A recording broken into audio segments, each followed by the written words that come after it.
Feito por Elas, o podcast que discute o protagonismo das mulheres no audiovisual. Olá, eu sou Isabel Wittmann. Eu sou Rosana Iris. Eu sou Yasmine Evaristo. E antes do programa, nós queremos agradecer as nossas madrinhas Carolina Roncone, Letícia Santinon, Lorena Luz, Isadora Oliveira Prata, Elga Dornelas, Larissa Lisboa e nossos madrinhos Thiago Maia e Pedro Dalbó. E você já sabe que para fazer esse podcast chegar até você, nós temos vários custos de produção. Recentemente, fechamos uma parceria no app Orelo, que tem uma plataforma de financiamento coletivo. Então, se você gosta do nosso trabalho, se quiser apoiar o que nós temos feito aqui nos últimos anos no Feito por Elas, acesse o orelo.cc/Feito por Elas ou no próprio app da Orelo. Nós temos diversas contrapartidas diferentes para vários patamares de valores e tal, então tem muitas formas de vocês ajudarem a gente. E claro, né, outra forma de ajudar a gente é escutar também pelo próprio aplicativo do Orelo, que paga um dinheirinho lá pra gente pelos plays. E também, claro, recomendar pros amigos, pra família, pros vizinhos, enfim, pra qualquer pessoa que você acha que pode gostar do nosso programa. Bom, gente, esse Feito por Elas é um especial, mas antes nós temos alguns recadinhos. Primeiro eu devo começar dizendo que nós iríamos gravar na quinta-feira que antecede a publicação do programa, mas a Rosana estava doente, estava muito rouca, então nós adiamos essa gravação para o sábado, e agora estamos eu e Rosana muito roucas, né? Então...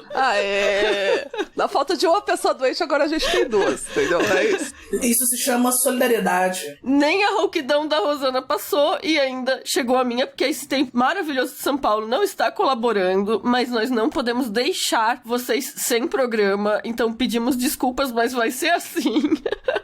E outro recadinho antes da gente começar é que vocês devem ter percebido que a Yasmine participou aqui oficialmente da nossa abertura e não foi apresentada como convidada, né? Pois então, Yasmine Evaristo é a nova integrante fixa da equipe do Feito por Elas. Aê!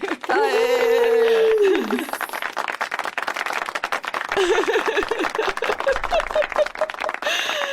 Bem-vinda, Yasmine, depois de nem sei quantas participações que tu já fizesse aqui no nosso programa. Toda vez eu fazia aquela piadinha, né, de quando tu participava, cada vez tinha mais projetos, né? A gente dizia Yasmine do Clube da Poltrona, do Entrando numa Fria, nananana, e aumentando os projetos, né? Agora vai ser simplesmente Yasmine do Feito por Elas, né? Tá vendo? Facilitou muito a minha vida agora que eu faço várias coisas além do Feito por Elas.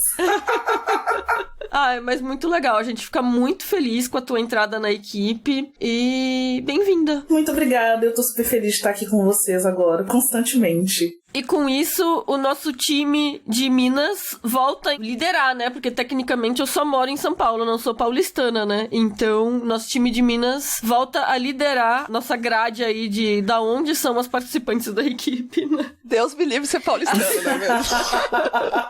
Ai. Ninguém quer isso pra própria vida. Rosana autodepreciativa. É uma característica do paulistano, ele odeia São Paulo mais que qualquer um.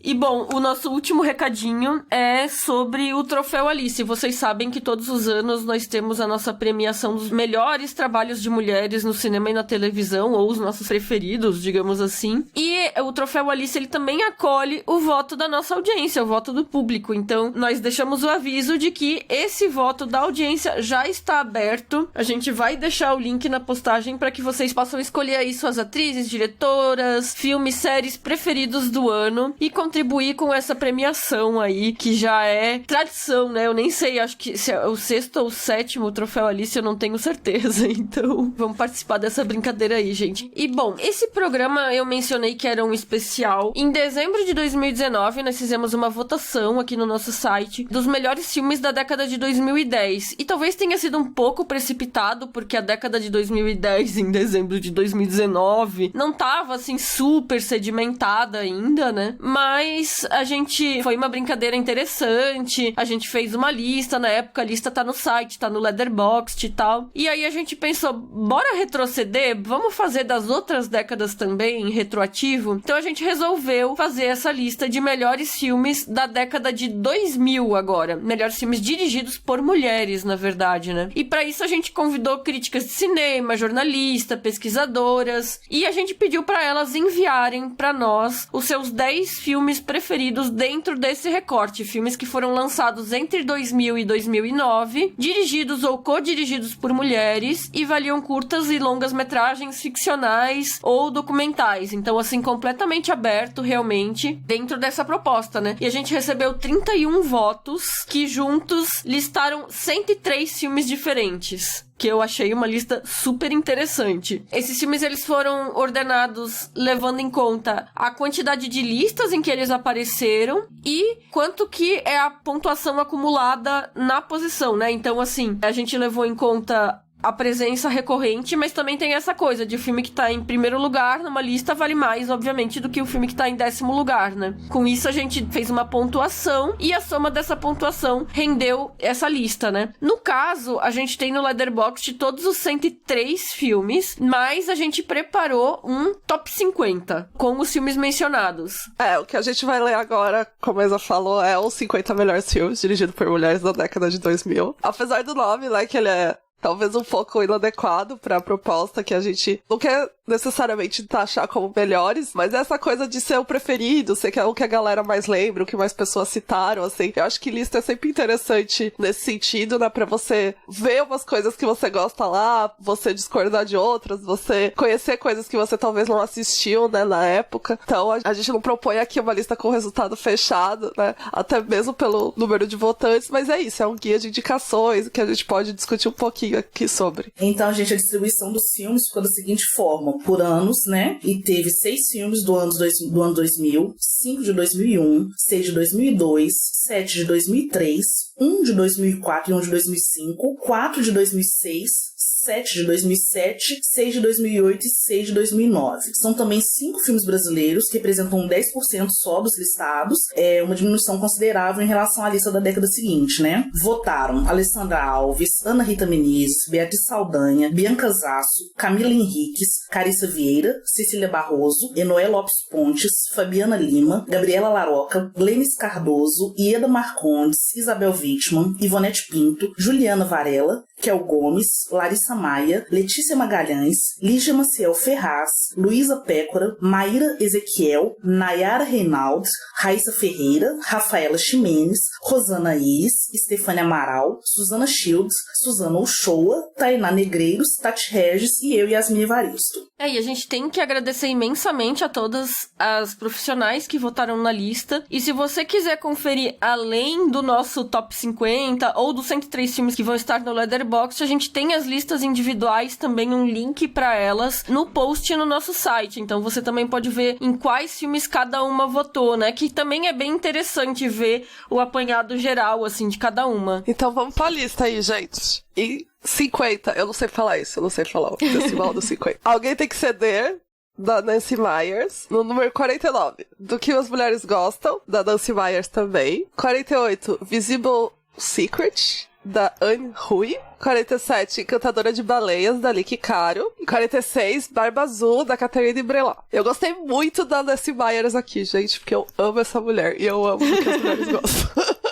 Eu não votei, mas obrigada a todos que votaram. Gente, que divertido. Tem anos que eu não vejo do que as mulheres gostam e eu lembro que era um filme que eu não gostava. Então eu preciso muito de rever ele, porque o Alguém Tem Que Ceder é um que eu gosto muito. E eu revi ele há poucos dias, assim, tava de bobeira, passou na TV. E eu continuo adorando esse filme. Ele é muito divertido, meu Deus. É maravilhoso, gente. É maravilhoso. Nancy Meyers ela é ótima. Então, como a gente falou ali na abertura, tem essa questão do recorte, que 31 pessoas votando, qualquer voto faz muita diferença, né? Então, assim, filmes sobem muito só por ter recebido um voto, né? Quando a gente fez o nosso Feito por Elas Indica esse mês, eu falei assim, a Camila indicou o livro Oxará, né? Que foi adaptado pro Nome de Família da Mira Naíria. E eu falei lá que o Nome de Família tava no nosso top 50 do melhores filmes dos anos 2000. E aí chegou a última lista com os últimos votos e o Nome de Família caiu fora da lista. Então eu fiz uma proposta propaganda enganosa. E nessa de cair fora, quem entrou foi justamente esses 2 filmes. Agora eu não me recordo qual que tava na frente, qual que não tava. Os 2 filmes da Nancy Meyers. Então a Nancy Meyers não ia ter 2 filmes no top 50. E aí nessa movimentação ela acabou com os 2 filmes ali no finalzinho da lista. Então eu achei bem interessante. Sinto muito pela Mira Nair, que eu acho que Nome de Família é um filme que particularmente eu gosto mais. Mas é interessante também que a Nancy Meyers é uma cineasta muito consistente, né? Então ela merece também ter 2 filmes no top 50, Sim, né? Com certeza. Concordo demais. Nesse top 50 também, eu vi que entrou um que eu tinha selecionado, que é o Encantadora de Baleias. É muito engraçado que ele é um filme que já tem também uns bons anos que eu não vejo. A última vez que eu assisti eu ainda trabalhava em videolocadora, então deve ter uns 6, 7, talvez 8 anos que eu não assisto ele. Mas eu lembro exatamente do dia que esse filme chegou na videolocadora que eu trabalhava. Foi o primeiro lugar que eu trabalhei. E eu peguei ele pra assistir porque eu gostei muito da capa. E eu fiquei completamente encantada com esse filme, assim, de uma forma que eu era até aquela balconista abusiva. Que eu chegava pros clientes que gostavam de drama e falava: vai ver, leva, você vai ver sim, sabe? E eu acho fabuloso, não só pela narrativa, né, por conta da história. Eu gosto muito das locações e eu acho que me encanta muito essa coisa dessa diversidade, de você poder ver pessoas que normalmente não estavam tanto na tela, considerando o período que o filme foi lançado, né? Um filme sobre pessoas que são indígenas, que vivem ali na beira do mar, que tem toda uma relação espiritual com a natureza diferente. Eu acho que isso foi algo que me atraiu muito no filme na época e continua me atraindo até hoje. E só uma curiosidade também, pra quem acessar pelo site, o post do Top 50, eu vou deixar lá no site o link pra todos os programas que a gente já tem sobre os filmes que entraram no Top 50. Então, por exemplo, desses 5 primeiros filmes que entraram aqui na lista, a gente tem programa sobre todos eles, menos o Visible Secret da Anne Hui, que a gente tem um programa sobre a cineasta, mas a gente menciona outros filmes dela. Então é curioso, assim, também pra gente, enquanto projeto, ver o quanto desses 50 filmes a gente já conseguiu cobrir nesses anos de atividade, né? Porque, na verdade, foram bastante, assim, da lista. Então vamos lá, gente. Nossos próximos 5 filmes são 45, Floresta dos Lamentos, de Naomi Kawase. 44, Sexist Comedy, de Catherine Breillat. 43, Infiel, de Liv Ullmann. 42, Às 5 da Tarde, de Samira Makhmalbaf. E A Vida Secreta das Palavras, da Isabel Coacher. Então, a Isabel alguma coisa, a gente até fez um programa sobre o Minha Vida Sem Mim dela, e a gente ficou essa eterna dúvida de como que fala o nome dela, né? Porque, enfim, né? É isso. Sim. Mas é isso. O que vocês comentam, gente? Eu não assisti nenhum dessa lista. Eu também. Não posso opinar sobre nenhum deles. Meu Deus. Aliás, minto. Eu assisti o Vida Secreta das Palavras, sim. Mas tem tantos anos que eu de verdade não lembro. Não, a memória não tá ajudando. Eu assisti o Infiel, da Liv Ullmann, no programa que nós fizemos sobre ele. Na época, a gente comentou no programa o quanto que ele era um filme muito do Bergman, assim. Era muito estranho, porque o roteiro era dele. E, enfim, toda a influência dele na obra, né? Mas é um filme interessante, assim. Agora, Floresta dos Lamentos, da Naomi Kawase, é um filmaço, assim, Poxa, imagino, ela é maravilhosa. Então esse eu só assisti uma vez também há muitos anos atrás, mas eu tenho boas memórias desse filme. A Vida Secreta das Palavras é um filme que eu tentei encontrar e nunca consegui. E então, não sei, eu fico devendo. E o da Samira Makhmalbaf, às 5 da tarde, foi o programa sobre a Samira Makhmalbaf, foi o único programa dos, 4 primeiros anos do Feito por Elas que eu não participei. Então é a única cineasta que eu pulei os filmes. Fiquei devendo. Uhum. Bom, e na sequência, no número 40, nós temos o Speed Racer, da Lana e da Lily Wachowski. No 39, nós temos o Frida, da Judy Taymor. No 38, Anti-Herói Americano, da Sherry Springer e do Robert Pulcini. O 37 é Depois do Casamento, da Suzanne Bier. E o 36, Um Casamento à Indiana, da Mira Nair. Eu confesso que eu não sabia que o Anti-Herói Americano era de diretora. Eu fiquei meio surpresa depois que eu vi a lista, assim. Eu achei que era do diretor, não sei, na live do filme, assim. Eu indiquei ele e eu descobri ele em meio à pesquisa também. Do tipo, pesquisando diretores, aí passou a mão e falei, gente, deixa eu ver quem que é essa pessoa aqui. Anti-Herói Americano, caramba, filme bonzaço. Eu gosto muito do ator que protagoniza, né? Eu acho que é um cara que ficou muitos anos da carreira dele ali sendo coadjuvante. E eu acho que esse filme marca bem, assim, o quanto eu descobri que ele era um bom ator e acho que isso se deve, com certeza, à direção. É um filmaço, eu gosto demais de Anti-Herói Americano. Eu vi meio na época, assim, também, mas eu gosto bastante. Assim como o Frida também, eu vi meio na época. Mas é um filme que eu lembro gostar bastante, assim. O Speed Racer é um que preciso passar por uma revisão. Eu admito que eu não gostei muito dele quando eu assisti, não. Não sei se era uma imaturidade, se eu fiquei incomodado com aquele excesso de cores, vi no cinema, inclusive. Aí fiquei achando meio chué e acabei não vendo posteriormente. Tá precisando de uma revisão que eu acho que eu vou enxergar com outros olhos hoje em dia. Ele é super colorido, assim, né? Eu vi bem recentemente, assim, eu fiquei, gente, quantas cores. Speed Racer foi um dos meus votos, inclusive. Eu achei que não ia entrar na lista, no final teve mais pessoas que votaram, mas no início eu tava poucos votos pra ele, mas eu lembro que na época que a gente gravou o podcast sobre as irmãs Wachowski, eu ainda falei, nossa, se esse filme tivesse feito sucesso na época, e ele flopou na época do lançamento, né? Sim. Ele teria influenciado muito mais a questão de cenografia digital, uso de cores no cinema contemporâneo, que se tornou um negócio um tanto quanto monocromático, escuro, triste, aquela coisa, né? Enquanto que Speed Racer é aquela explosão de cores, né? Então, gosto. Assim, é tudo que as Wachowski faz é no mínimo interessante, né? Então, tem isso, né? Frida... Nós temos um programa sobre o filme que é um dos meus preferidos desses anos de podcast, onde a gente aborda a questão do conturbado processo de produção do filme em virtude do Harvey Weinstein e todos os assédios em relação a Salma Hayek e tudo mais. Eu acho um filme... O resultado acaba sendo meio dividido, porque ele tem um certo male gaze aí em virtude da produção, mas era o sonho da atriz fazer essa obra, né? Então, eu gosto muito do filme, apesar do produtor, né? Depois do Casamento, eu acho o filme mais interessante da Susanne Bier. Gosto que ele tenha aparecido aqui. A Susanne Bier também é uma cineasta, assim, que eu acho a mão dela meio pesada, mas não dá pra negar também a consistência do trabalho dela, né? Nesse sentido até de criar narrativas emocionais pesadas, assim. Então, gosto que tenha aparecido, que tenha sido lembrada. E Um Casamento em Indiana, como eu mencionei, o meu preferido da Mira Nair é o Nome de Família, né? Mas o mais famoso dela é Um Casamento em Indiana, né? Então faz sentido também ter aparecido em tantas listas e é um filme maravilhoso também. Eu gosto muito da Mira Nair porque ela é essa cineasta indiana de diáspora, que ela tá sempre trabalhando essas questões da Índia sob o ponto de vista da diáspora, mas a partir de um certo momento da carreira dela, ela começa a não necessariamente mais abordar somente questões indianas e tratar outros assuntos também, né? Então ela tem uma carreira muito interessante, muito diversa nas suas abordagens e gosto muito.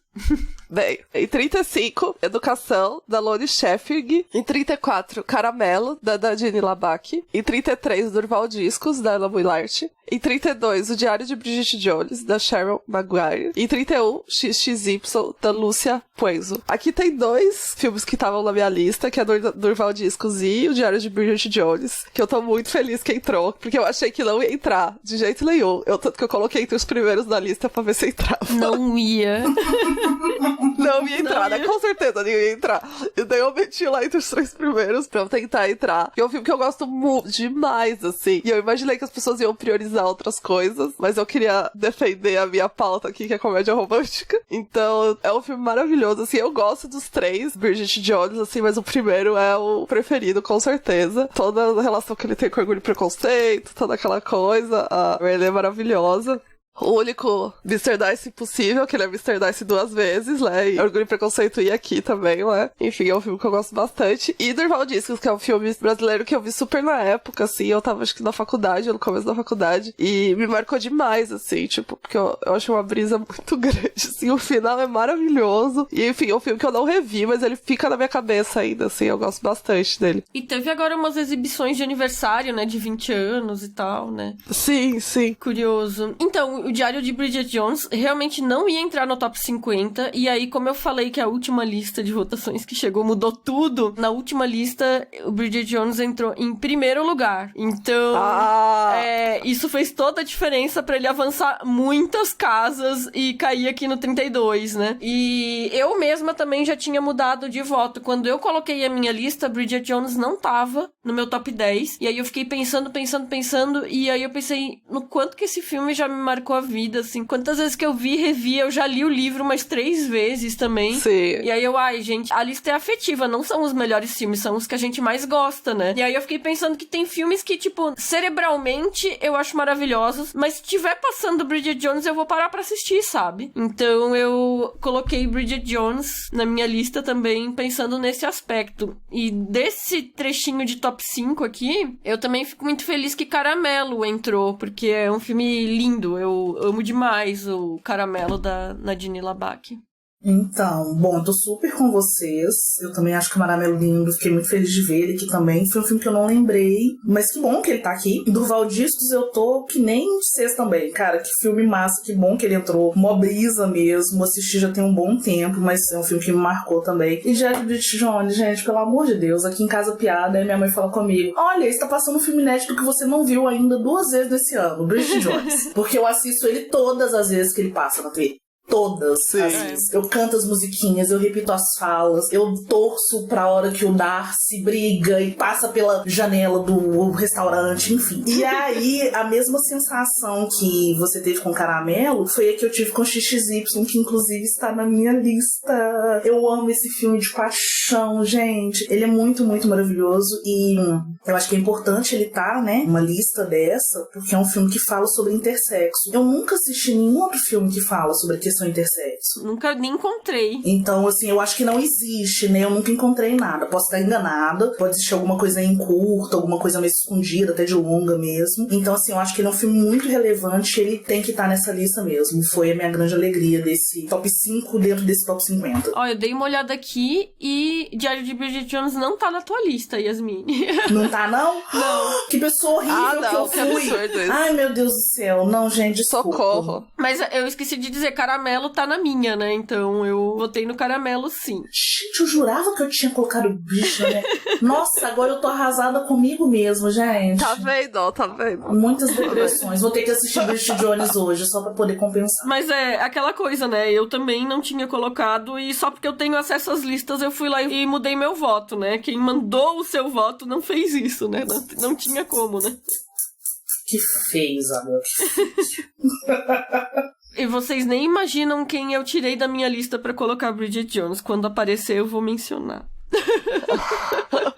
Então, gente, continuando. 30º lugar, A Prisioneira, da Chantal Akerman. 29º, Longe Dela, da Sarah Polley. 28º, Across the Universe, da Julie Taymor. 27º, Monster, Desejo Assassino, da Patty Jenkins. E 26º, Wendy e Lucy, da Kelly Richard.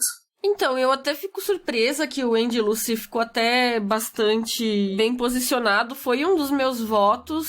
Gosto muito da Kelly Reichardt, da filmografia dela no geral. E não teve tanta gente que lembrou, mas eu acho que as pessoas que lembraram posicionaram a maioria, assim, numa boa colocação, né? O Across the Universe, da Julie Taymor, é um filme que eu só vi na época do lançamento. Eu tenho boas lembranças dele, nunca mais revi. E tô todos esses anos falando pra gente ter um feito por ela sobre ele, só pra eu ter a desculpa de rever, mas rever, assim, já pra fazer um programa. E até agora não rolou aquela, né? Denúncia. Põe na lista aí que eu topo, porque eu também tô adiando rever ele desde a época. Eu assisti no cinema. Eu lembro que na época eu vi no cinema. Pois é, e eu lembro de ser um filme tão visualmente interessante, assim, né? Eu acho que valia fazer um programa pra essa revisão, assim. Uhum. E a Sarah Polley, que dizer, né? Amo Sarah Polley e Nossa. ainda bem que teve bastante votos. É isso. E, pois é, e Longe Dela é um filme que eu também tenho uma memória muito breve. Pra falar a verdade, se eu assistir, eu com certeza vou estar vendo um filme totalmente novo, assim, porque já tem muitos anos que eu vi, também foi um que eu vi na época do lançamento. Mas eu lembro que foi um filme que me tocou muito, eu lembro que eu saí muito emocionada do cinema, você sabe, quando você tá até com o peito tá meio apertado, mas tá meio cheio e tal. Eu gosto muito da maneira como essa menina dirige os filmes dela. Eu já gostava dela, porque eu sou aquela geração... Como atriz, né? Isso, geração dos 90 que assistiu Vamos Nessa, né? E aí depois, quando eu vi ela na direção, eu comecei a correr atrás. E tudo que eu vi até hoje dela, eu gostei muito. É, então, o Longe Dela, dos 3 longas dela, é o que eu menos gosto, e ainda assim eu gosto muito, então acho que é uma diretora muito competente. Se eu não me engano, os outros 2 entraram na lista da década de 2010, eu não tenho certeza. Mas, realmente, ela é muito boa. E tem o Monster, né? Eu concordo com a Isabel, é o longa dela que eu menos gosto, e mesmo assim é muito, muito bom esse filme. Então ela é sempre muito foda, assim. Eu gosto bem também. E o Monster eu tô que nem vocês, eu vi na época no cinema, e tipo, nunca mais revi, e depois lá que a Patty Jenkins foi fazer Mulher Maravilha, tá? Eu fico curiosa pra rever esse daí, pra ver como ele sobreviveu ao tempo. Cara, eu revisitei ele, deve ter uns 4, 5 anos, eu acho que ainda funciona. Funciona bem. Eu tenho algumas questões, porque depois que eu comecei a pesquisar muito sobre terror, acabei saindo também nessa questão dos crimes reais e tal. Eu tenho críticas à maneira como a personagem, não a personagem do filme, mas a personagem histórica, digamos assim, né, foi construída, e no tanto que ela foi tida como louca, como que tiveram várias coisas no julgamento dela que a gente não vê nos julgamentos dos homens que são serial killers. Você percebe que até existe muito disso, de machismo aí no judiciário, que vai tratar esses crimes de uma forma diferente, vai ter uma mão mais pesada, né? Mas eu acho que o filme continua mandando muito, muito bem. Charlize Theron tá incrível. Putz, ela tá muito boa. Bom, e seguindo aqui com a lista, né? No 25º lugar tá O Romance de Morvern Callar, da Lynne Ramsey. No 24º, Minha Vida Sem Mim, da Isabel Coixet, aquela, né? Cochê. Não sabemos. Cochê. 23º, A Teta Assustada, da Cláudia Alhoça. 22º, Aquário, da Andrea Arnold. E 21º, A Culpa é do Fidel, da Julie Gavaz. E todos esses são filmes que nós tivemos podcasts sobre eles, curioso. Com exceção do Romance de Morvern Callar, que na época a gente fez um programa sobre toda a filmografia da Lynne Ramsey, são filmes que nós temos programas individuais sobre eles, né? Então, já bem discutidos. A Minha Vida Sem Mim, inclusive, tava na minha lista, e eu estava nesse programa com o Stefani, e a gente é muito fã desse filme. Então, quem ouviu o programa é muito legal, porque a gente fala bastante coisa dele, assim, e é um dos meus filmes favoritos, assim, da vida, fácil. Eu adoro esse filme, o Mark Ruffalo lá com aquela cara de coitado dele, gente. Maravilhoso. A Sarah Polley, enfim, é muito, muito bom. Eu acho engraçado vendo aqui, porque essa década eu tava na graduação, uma parte dela, né, porque foi 4 anos, assim, são muitos filmes que eu vi na época da faculdade, tipo, A Teta Assustada, Aquário, A Culpa é do Fidel, então é uma coisa assim meio, enfim, meio juventude, assim. Aquário foi o meu primeiro Andrea Arnold, assim, acho que muita gente também, e que eu amei, assim, muito, que ela virou é hoje uma das minhas diretoras favoritas, fácil, assim. E é um dos primeiros dela, né? Acho que é o segundo filme dela. Que eu gosto demais, assim. E A Teta Assustada também. Eu gostei muito, assim, na época. Assim, ele foi até pro Oscar, né? De filme estrangeiro, tal. Antigo filme estrangeiro, agora filme internacional, tal. Enfim, essa lista aqui, essa parte da lista, assim, tá bem sei lá. Interessante. Os filmes que eu já vi, gostei muito, assim. Apesar que só tem um na minha, né? Mas é isso. Qual que é o que tá na tua? É o Minha Vida Sem Mim. Ah, tá. Que tá na minha lista. O Aquário tá na minha, que nem tu falou, Andrea Arnold ama, é uma das minhas cineastas preferidas, né? Não foi o primeiro filme que eu assisti dela, eu acho que o primeiro filme que eu assisti dela foi O Morro dos Ventos Uivantes. E Aquário não é o meu preferido, mas dentro desse recorte dessa década, daí eu não tinha como não colocar Andrea Arnold, né? Inclusive, piadinha, né? Porque O Morro dos Ventos Uivantes não entrou na lista de melhores da década de 2010. E na minha indignação, na época, eu fiz a capa do episódio com uma foto do Morro dos Ventos Uivantes que não estava na lista, como protesto. Fake news demais. Então, essa lista, vocês estão falando aí desse momento, é engraçado que marca o momento que eu fui trabalhar em videolocadora. Eu fiquei 10 anos em videolocadora. Então foram filmes todos que passaram por mim. Inclusive o Aquário. O Aquário é um que eu não assisti. Eu tô aqui pensando, meu Deus, preciso de colocar ele na lista de filmes pra ver. Eu conheço pouco da Andrea Arnold, na verdade. Eu preciso de dar uma visitada bacana na filmografia dela. Eu gosto muito dessa lista, além do Minha Vida Sem Mim, que eu vou falar nada dele, porque eu concordo com tudo que vocês disseram. E depois eu vou correr pra ouvir o programa. Gosto pra caramba. Eu adoro Culpa do Fidel. Eu acho que a garotinha que protagoniza o filme, ela é muito carismática, gente. Muito, é muito gracinha. Gostei bastante desse filme. Bem, então seguindo aqui. Em 20º, a gente tem Justiça, da Maria Augusta Ramos. Em 19º, a gente tem Carne Viva, da Jenny Capiel. 18º, 35 Doses de Rum, da Claire Denis. Em 17º, a gente tem Minha Pele, da Maria Devan. Em 16º, tem Maria Antonieta, da Sofia Coppola, que obviamente estava na minha lista.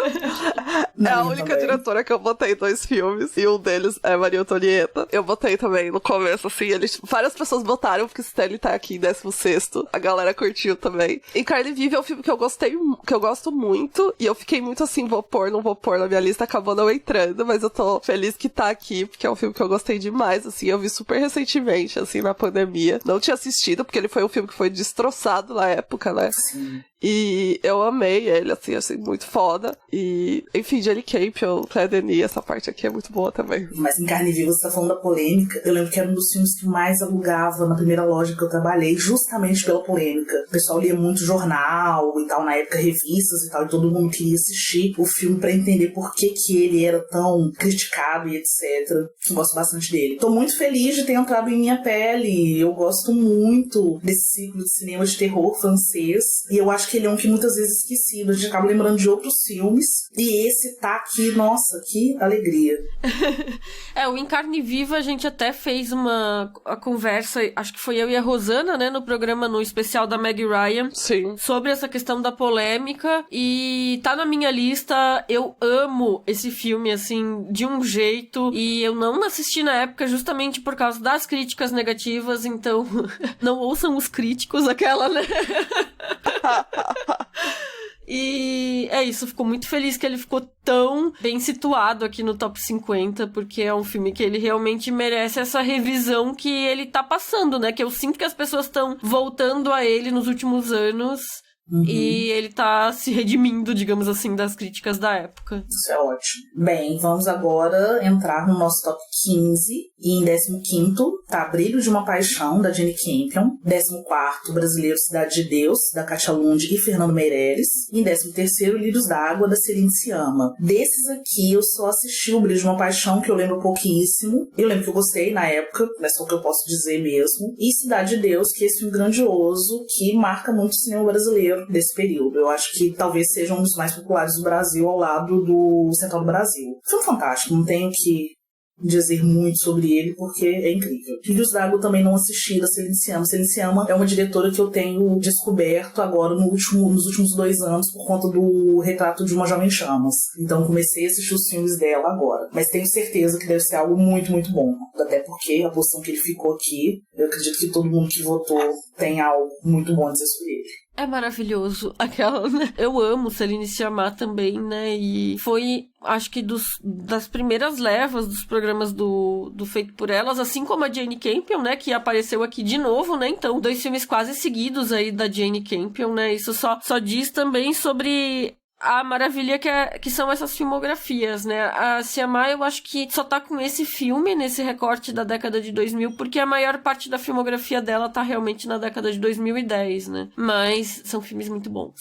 E Cidade de Deus teve um programa recente, né, Rosana? Tu e a Camila. É, isso que eu ia falar, que Cidade de Deus é um filme que eu amo, assim, muito, e eu amava já, obviamente, porque eu vi na época e tal, mas eu fui rever agora pro programa, eu tava com aquele medinho de ter outra visão, mas não, é um filme 5 estrelas, eu amo, acho maravilhoso Cidade de Deus. E Brilho de uma Paixão é um filme que eu vi na época também, eu não revi, mas eu gosto muito da Campion também, e toda aquela vibe do filme. E filme de poeta, né, gente? Assim, eu gosto particularmente bastante. E Lírios d'Água é um dos últimos da Sciamma que eu vi, assim, que eu não tinha assistido na época, e depois eu fui vendo a filmografia dela, e eu me surpreendi aqui, porque eu acho que não é um dos mais conhecidos dela, né? O pessoal lembra muito de Tomboy e tal, além do Retrato, mas que bom que a galera botou, assim, porque eu também acho um filme muito, muito bom. E seguindo com a lista, em 12º lugar, Guerra ao Terror, da Catherine Bigelow. Em 11º, Pequena Miss Sunshine, da Valerie Ferris e do Jonathan Dayton. E em 10º lugar, Garota Infernal, da Karin Kusama. Esse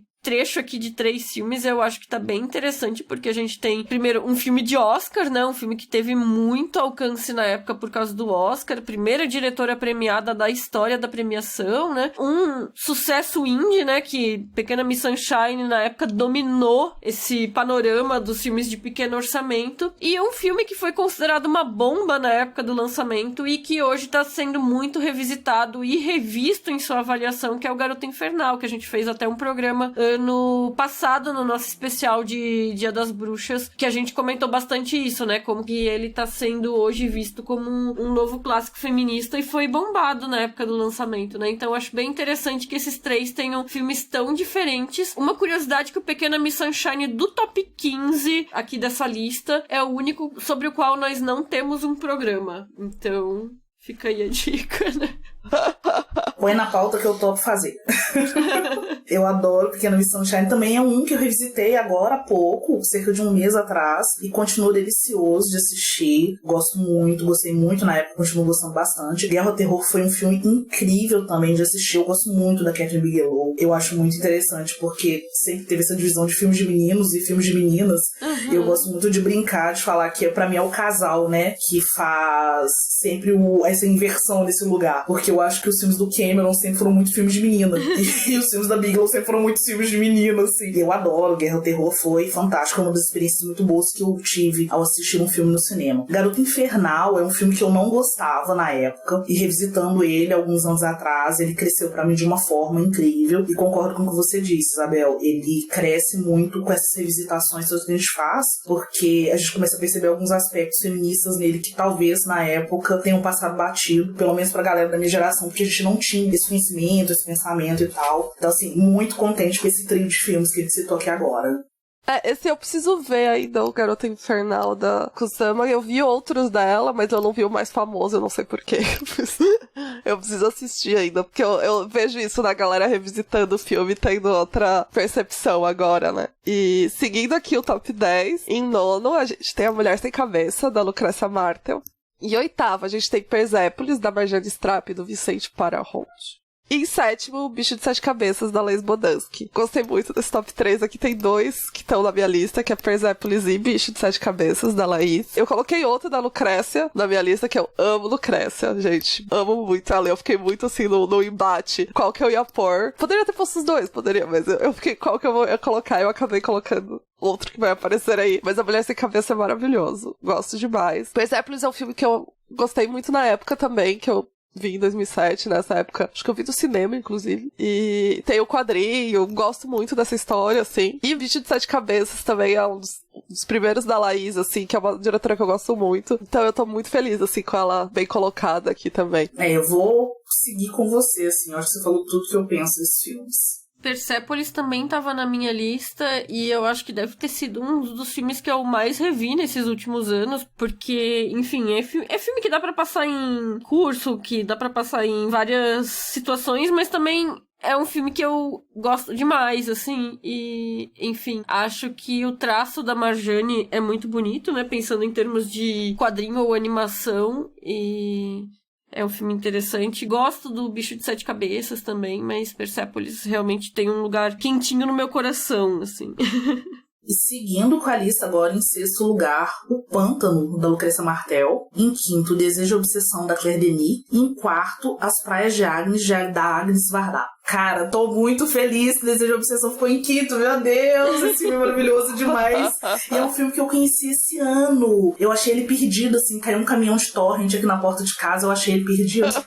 E eu assisti ele tem poucos meses e eu tô assim, eu acho que os meus amigos não suportam mais, que todo mundo que eu converso, que fala comigo assim, me diga um filme de terror que não seja tão, assim, de terror padrão, tipo, de obsessão. Eu falei, nossa, tem que assistir Desejo e Obsessão. Então eu tô, assim, super militante de Desejo e Obsessão nesse ano e vou falar com todo mundo aqui, gente, assistam. Infelizmente não tem ele em streaming, então assim, tem que ser isso, achar cair do caminhão no chão da rua, mas vejam, cara, ele é muito, muito maravilhoso. Lucrecia Martel, eu tenho um débito enorme, porque eu conheço pouquíssimo da filmografia dela, preciso de dar uma conhecida. Esse O Pântano mesmo é um que eu não assisti, mas já ouvi sempre muitos elogios e muita gente falando bem e tal. E esse da Varda também eu não vi, gente. Varda é uma outra diretora que eu preciso de recuperar e assistir a obra dela toda, que eu conheço pouco, bem pouco ainda. Então, Desejo e Obsessão, eu vou dizer que é um grande buraco na minha cinefilia, porque eu passei anos guardando ele, porque eu sabia que a gente ia fazer eventualmente um programa do Feito por Ela sobre ele, aí eu pensei, vou assistir quando a gente for gravar, então. E aí, foi gravado o programa esse ano e eu não participei da gravação, e aí eu continuei sem assistir. Meu Deus! Então eu realmente preciso ir atrás. Eu tenho a clara impressão de que é um tipo de filme que eu gosto, assim, eu acho que é o tipo de filme que eu vou gostar muito, mas eu preciso ir atrás, assim, aqui do top, sei lá, top 20 é o filme que eu não vi. E As Praias de Agnésia eu acho muito interessante que tenha entrado aqui. Eu acho que é um documentário muito sensível, é muito bonito, sensível naquele estilo da Vardar mesmo, de, nesse caso, misturar lembranças com insights dela sobre a obra dela, mas de um jeito que é completamente único. Não é uma retrospectiva da obra dela, mas como é uma reflexão dela enquanto artista sobre a forma dela realizar a arte, eu sempre digo que é um bom ponto de partida pra quem nunca assistiu um filme da Vardar, começar por As Praias de Agnès, porque ele é uma rememoração de toda essa história dela, mas de um jeito muito único. Não como um documentário convencional. Então, acho que é uma boa porta de entrada para a obra dela. E eu gosto que esteja aqui nesse quarto lugar. Como eu falei, o que eu botei na minha lista, que é o terceiro lugar, inclusive, é o Pântano, da Lucrécia. Eu amo muito Lucrécia. Esse filme, gente, aquele ventilador, aquele calor, aquela gente em volta daquela piscina esquisita. Gente, é muito, muito bom. Nada acontece. No filme da Lucrécia acontece coisas, tá? Quem nunca assistiu, assim, não acontece nada. Mas é maravilhoso, assim, eu adoro toda a filmografia dela. Desejo de Obsessão é um filme que eu vi faz muito tempo, assim. Eu acho que foi um dos primeiros da Deni que eu vi. Preciso rever, mas é um filme muito impactante, realmente, assim, eu lembro de cenas até hoje, mas eu preciso, enfim, revisitá-lo, mas gostei demais, eu amo a Denis. E As Praias de Agnes, também eu concordo com a Isa, é muito esse filme, assim, pra você conhecer um pouco da filmografia da Vardar, principalmente ela como documentarista, porque acho que a galera às vezes lembra muito ela por causa de Cléo 5 a 7, né? Então acho que é um filme bem interessante de se ver, então bem legal o lugar que ele tá aqui também. E agora, o nosso top 3. Aquela, né? Rufem os tambores. Em terceiro lugar, Psicopata Americano, da Mary Harron. Aê! Uhul! Em segundo lugar, Os Catadores e Eu, da Agnès Varda. E, em primeiro lugar, Encontros e Desencontros, da Sofia Coppola. Aê! Gente, eu tinha muita certeza de que Encontros e Desencontros ia ser um top 5. Eu tinha muita certeza. Eu tinha certeza que ia ser o top 1, amiga. Eu não tinha muita Olha dúvida só. em relação a... Porque eu acho que é um filme... Não sei, acho que muita gente conheceu o filme de diretora. É uma generalização isso, mas conheceu pela Sofia Coppola, porque eu acho que a nossa geração, né, era adolescente nessa época, quando saiu esse filme. Foi um marco muito grande, né? Eu acho que a gente lembra muito de começar a conhecer e saber quem são diretoras a partir da Sofia. Foi o meu top 1 e top 2 exatamente o mesmo aqui, que é Encontros e Desencontros e Os Catadores e Eu. Então, gosto muito desse resultado final aqui. E eu acho que é isso, assim, tipo, então ele é um filme que, como a gente falou, né, não é o lista de melhores, mas é um filme que a galera guarda com muito carinho, assim, que pode ter aberto muitas portas nesse sentido de ver filmes de diretoras, né. É um dos meus filmes favoritos, é um filme que eu vejo todo ano, assim, é a única diretora que eu botei 2 na lista também. E Os Catadores e Eu acho que é o melhor filme da Vardar, assim. Na minha opinião, é um dos melhores documentários já feitos. Eu gosto demais desse filme. Eu acho que ele é de uma sensibilidade absurda, assim. E então eu acho que muito, muito bom esse top 3 aqui. Nesse top 3, pra mim, que tá marcante demais, que eu amo de paixão, é o Psicopata Americano. E foi um filme que, inclusive, eu demorei muito pra descobrir que ele era dirigido por mulher. E eu acho fantástico como ela conduz esse filme de psicopata, cara. Nossa, sim. É muito bom, é muito bom. E é um filme que, revisitando ele também, ele só vai crescendo, só fica cada vez melhor.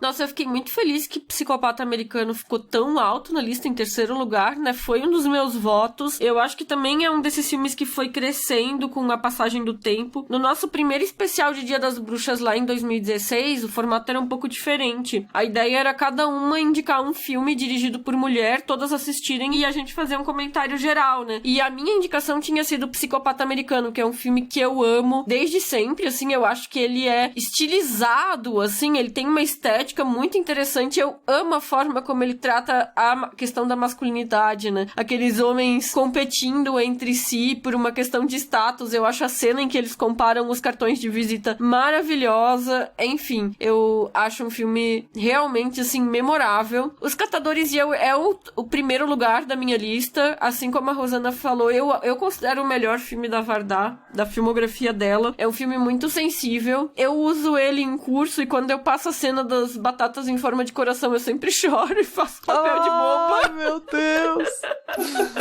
Maravilhoso! Então, assim, é um filme que... Como que pode um filme sobre catar coisas ser tão sensível, tão bonito, tão poético, de um jeito que só a Vardar sabe fazer? Eu acho sensacional. E Vardar é a maior que temos, né? Então... Sim. É um fato. Encontros e Desencontros eu gosto muito, mas eu falei que eu ia dizer qual que foi o filme que eu tirei da minha lista pra colocar Bridget Jones e foi Encontros e Desencontros. Ah, que absurdo! E mesmo assim não mudou nada o resultado.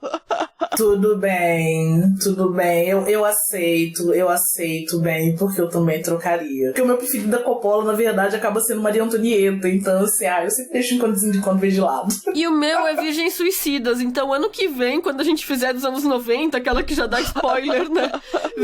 Virgens Suicidas vai ter que estar na minha lista. E eu gosto muito de Encontros e Desencontros, mas assim, ele teve tantos votos, que tirar o meu voto não alterou o posicionamento dele. Não mudou nada, né? E aí, eu dar um voto pra Bridget Jones ajudou Bridget Jones, então tá valendo, né? Mas é isso, assim, eu acho que... E tem uma questão também, como a gente falou no começo, né? Só 31 pessoas votaram. 31 pessoas é muita gente, mas ao mesmo tempo é pouca gente. Então, assim, esses filmes que, no caso de Encontros e Desencontros, eu não tô querendo desmerecer a vitória, mas a gente pega, assim, Bicho de Sete Cabeças, Psicopata Americano, Pequena Miss Sunshine, Guerra ao Terror, por exemplo, né? Foram filmes que todo mundo assistiu. Na época que foi lançado, foi muito falado, foi muito difundido e tal. Então, acaba que... É claro que eles aparecem nas listas em virtude das suas qualidades técnicas e artísticas, mas também são filmes que têm mais chance de aparecerem nas listas, porque muito mais gente assistiu. E às vezes pequenas pérolas que menos gente viu, né, acabam posicionados em colocações mais pra trás, né, na lista. Então tem uma questão também da popularidade dessas obras, né, em relação a outros filmes, né, que claro não desmerece, mas também explica um pouco a posição desses filmes, né.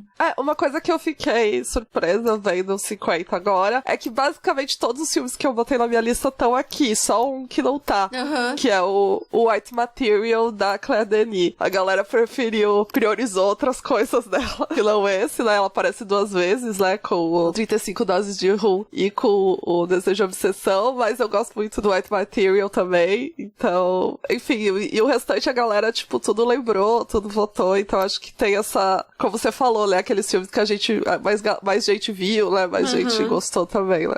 Olhando agora isso que tu falou, da minha lista só não entrou no top 50 o Nome de Família, que no final bateu na trave, né? Que saiu na última rodada, assim, né? Sim. Então tem um pouco isso também de filmes mais lembrados. E da lista da Yasmine não entrou Garçonete, que é um filme muito legal, mas que é menos conhecido, né? Bem menos conhecido. E o Desi Croquetes também. Ah, sim. Mas é isso, tiveram muitas coisas bacanas, né? Vamos pensar que em alguns diretores receberam votos distribuídos por vários trabalhos, como a Bel mesmo disse, que entraram ou não no top 50. E aí, na votação completa, tiveram 4 filmes mencionados, apenas a cineasta Catherine Breillat, que ficou com 2 filmes no top 50. Com 3 filmes na votação geral, temos Claire Denis e Lucrécia Martel, ambas com 2 filmes no recorde de 50, e a Chantal Akerman com 1. Com 2 filmes citados na lista e ambos no top 50 estão Julie Taymor, Nicky Caro, Isabelle Coixet, Nancy Meyers, Jane Campion, Sofia Coppola e Agnes Varda, Andrea Arnold, Maria Augusta Ramos, Mira Nair, Samira Mekmalbaf e Naomi Kawase também tiveram 2 filmes lembrados cada, com 1 figurando nessa seleção de 50 melhores. E aí, por fim, 2 obras da Marília Rocha foram lembradas, mas não pontuaram para entrar no top 50. Na lista de 2010 também teve a Claire Denis, a Naomi Kawase 2 vezes, Siamá, Marília Rocha, Laine Hemsen, Pulley, Bigelow e Varda. Então, a gente percebe que tem essas recorrências, né? Eu achei interessante que a Catherine Breillat teve 4 filmes mencionados na lista de 103, porque ela não é, assim, essa cineasta tão popular como outras que apareceram aqui, né? A própria Sofia Coppola, ou até a Claire Denis, ou a Jane Campion, né? Mas, enfim, achei interessante. Agora, comparando essa lista dos anos 2000 com a lista de 2010 e pensando em quais cineastas que tiveram continuidade na década seguinte, né? A gente teve a Claire Denis e a Naomi Kawase com 2 filmes cada na lista de 2010, né? Que figuraram aqui nessa dos anos 2000. A Celine Sciamma, como mencionada, porque a maior parte da filmografia dela tá realmente na década de 2010. A Marília Rocha. Marília Rocha, que é curiosa, né? A gente tem um programa sobre a filmografia dela e a filmografia dela também é muito consistente, mas ela não costuma ser lembrada, assim como das principais cineastas brasileiras. Mas nas listas listas, ela figura bastante. A Lainey Ramsey, que apareceu na lista de 2010, provavelmente foi o Precisamos Falar sobre o Kevin, né? Porque é impossível de não lembrar, né? A Sarah Polley, que nós já mencionamos, né? A Catherine Bigelow e a Varda. A Sarah Polley, no caso, foi com o Entre Amor e a Paixão, né? Que figurou super bem naquela outra lista. Foi bem surpreendente a posição alta que ele teve. A Catherine Bigelow provavelmente foi com A Hora Mais Escura, né? Que foi o filme que ela fez depois do Guerra ao Terror. E a Varda, eu não me recordo qual foi o filme, mas enfim, Varda, eu acho que se a gente continuar fazendo, indo pra década de 90 e 80 e por aí vai, é uma cineasta que deve pontuar em todas as listas aí, né? Então, como eu já mencionei, a ideia é, ano que vem, voltar de novo e pensar nessa lista de melhores dos anos 90, né? Então, acho que vai ser uma brincadeira legal a gente pensar isso década a década também. Sim. Com certeza. Bom, gente, espero que vocês tenham gostado da nossa lista de 50 melhores filmes, que não necessariamente são os melhores, mas os que a gente mais gosta, dirigidos por mulheres da década de 2000. Como nós mencionamos na abertura, tanto o compilado da lista vai estar no nosso site com as listas individuais de cada votante, como no nosso Letterboxd vocês podem conferir todos os 103 filmes mencionados no conjunto, para ter um panorama melhor, para pegar algumas indicações, para ver o que ainda não assistiu, enfim. E como sempre a gente fala assim, né, que lista não é pra ser levada a sério, né? A gente faz isso como uma brincadeira, é divertido ver quais filmes cada pessoa votou, é divertido ver como que ficou essa composição de ranking, mas a gente não tem aqui a pretensão de fechar realmente um panorama da década de 2000 e cravar que esses são realmente os melhores filmes. Como a gente mencionou, a ideia é pensar naqueles filmes que mais nos marcaram, que tem valor afetivo pra cada uma de nós, e que vocês possam utilizar essa lista como uma espécie de material de consulta, ou para decidir, quem sabe, uma watchlist, o que pode ser assistido, o que ainda falta ver, enfim. Então, nessa brincadeira, espero que vocês tenham gostado e voltaremos ano que vem, então, com o nosso listão dos anos 90. Vem aí demais. Fim demais. Bem, sigam Feito por Elas nas redes sociais, no Twitter, Instagram, Facebook e Letterboxd. Avalie a gente no iTunes ou no aplicativo da sua preferência. E todas as referências que a gente fala ao longo do programa estão com o link no post. E além do site, do feed, os programas também estão disponíveis em todas as plataformas de podcast e também estamos no YouTube, né? Você pode entrar no nosso grupo do Telegram, que é conhecido como o melhor lugar da internet para conversar sobre qualquer coisa e não só sobre cinema. Mandem seus comentários pro nosso e-mail contato@feitoporelas.com.br ou deixem lá no nosso site feitoporelas.com.br. E o nosso próximo programa, finalmente, muito prometido, vai ser sobre os filmes Souvenir Parte 1 e Parte 2 da Joanna Hogg, que estão disponíveis para alugar nos serviços de vídeo on demand. Muito obrigada pela audiência e até a próxima. Valeu, gente. Tchau, tchau. Tchau, tchau. Obrigada. Pesquisa, pauta e roteiro, Isabel Wittmann, Rosana Iris e Yasmine Evaristo. Produção de programa e arte da capa, Isabel Wittmann. Edição, Domênica Mendes. Vinheta de abertura composta por Felipe Aires. E locução da vinheta, Débora Garcia.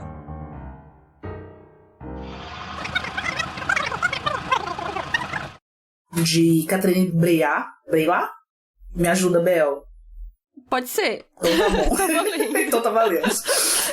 Cadê o francês desse pessoal aqui em dia? Eu Não só tem. falo petit gâteau. Abajur. Não é. Em 35, Educação, da Loni Sheffield. Em 34... Oi? Sherfig. Como tá escrito? Sherfig. Eu não sei falar, mano. Peraí.